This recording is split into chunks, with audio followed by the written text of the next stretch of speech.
Rajnagar high স্কুলের উচ্চ মাধ্যমিক উত্তীর্ণ ৩ কৃতী পড়ুয়াকে বাড়িতে গিয়ে সংবর্ধনা পরিচালন সমিতি ও স্কুলের পক্ষ থেকে। এবার উচ্চ মাধ্যমিক উত্তীর্ণ রাজনগর হাই স্কুলের ৩ কৃতী পড়ুয়াকে বিদ্যালয়ের পরিচালন সমিতি তথা বিদ্যালয়ের তরফে তাদের বাড়িতে গিয়ে সংবর্ধনা জানানো হলো।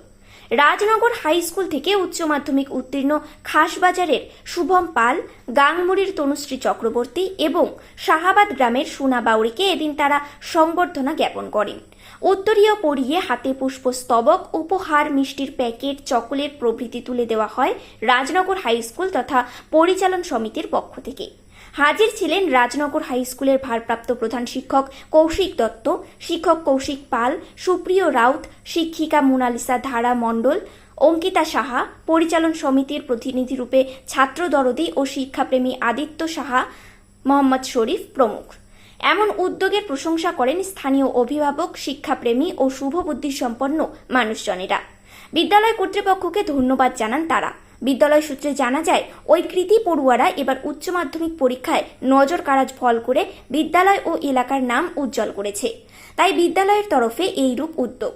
একইভাবে মাধ্যমিক উত্তীর্ণদেরও সংবর্ধনা জানিয়েছিলেন তারা।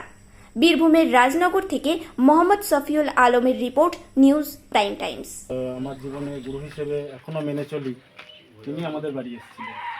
যেমন আমরা এখানে এসে উপস্থিত হয়েছি সোনারগাঁওতে, তো তিনি আমাদের বাড়িতে এসে আমার মাকে একটা কথা বলে গিয়েছিল যে আপনারা এত কষ্ট করছেন বলে যে আমার ছেলেকে, মানে উনি একদম এইভাবে কথাটা ব্যবহার করেছিল যে আমার ছেলেকে, আমাদের সন্তানকে, মানে আমাকে উনি দত্তক নেওয়ার মতন একদম, যে এই জীবনে আসতে দেবো না, ও ঠিক কলম চালিয়েই খাবে, এরকম যোগ্য করে তুলবে, সেই আশীর্বাদ করে যাচ্ছে।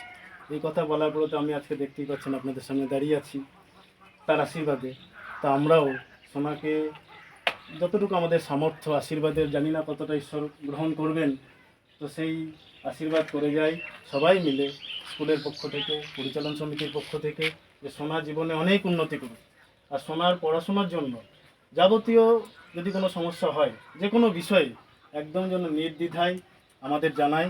আমাদের পরিচালন সমিতির অন্যতম সদস্য মাননীয় শ্রী আদিত্যবাবু বললেন যে সমস্ত ব্যাপারে পড়াশোনার জন্য সোনার যা যা দরকার তিনি একবার যদি জানতে পারেন, সঙ্গে সঙ্গে সেই তার অভাব বলুন, চাহিদা বলুন, সেটা পূরণ করার জন্য সব সময় আগ্রহ নিয়ে তাকিয়ে আছেন। তাই আমি সোনাকে বলে যাব, সোনার অভিভাবক অভিভাবিকা যারা আছে তাদেরকেও বলে যাব যে যদি সোনার পড়াশোনার ক্ষেত্রে উপরে যা কিছু দরকার হবে আমাদের আদিত্যবাবু সেই দরকার পূরণ করবেন। এই বলে আজকে আমাদের এই সভা।